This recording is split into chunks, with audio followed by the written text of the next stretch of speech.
ममिया काळात ठाकरे पितापुत्रांसह अजितदादांच्या अटकेचा डाव तर फडणवीसांनी ईडीची भीती दाखवून गृहमंत्री देशमुखांना धमकावलं होतं।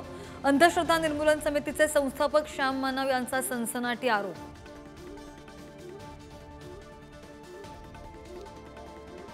श्याम मानव सुपारीबाजांच्या नादी लागले का? देशमुखांचे पुरावे माझ्याकडे, पुराव्याशिवाय मी बोलत नाही।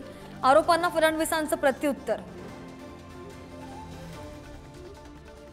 अनिल देशमुखांनी धमकावल्याचा पोलीस आयुक्त प्रवीण मुंढेंची कबुली।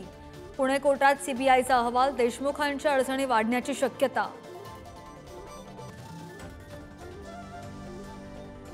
भाजपचा एकही आमदार निवडून यायला नको, जरांगेंचं भाजपला आव्हान। तर जरांगेंच्या धमक्यांना भीक घालत नाही, प्रवीण दरेकरांचं प्रत्युत्तर।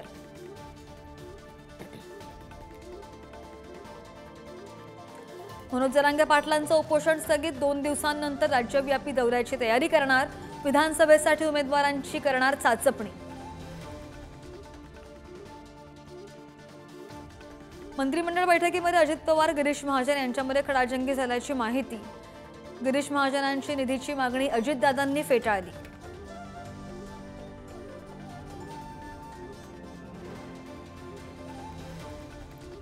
राज्यामध्ये 1 फुल 2 डाऊटफुल नेत्यांचा संघर्ष। संजय राऊतांचा शिंदे फडणवीस अजितदादांवर घणाघात।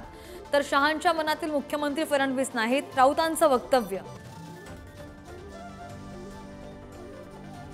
मनमाड बाजार समितीमध्ये कांदा लिलाव बंद। हमाल मापारी यांनी लिलाव बंद पाडले।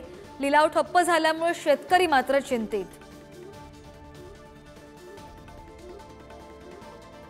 पूजा खेडकर यांना अपंगत्वाचं प्रमाणपत्र देणाऱ्यांचे धाबे दणाणले। खोटं प्रमाणपत्र देणाऱ्या डॉक्टरांच्या चौकशीचे पुणे जिल्हाधिकाऱ्यांचे आदेश। तर खेडकरांच्या आईवडिलांचा घटस्फोटही संशयाच्या भोवऱ्यात।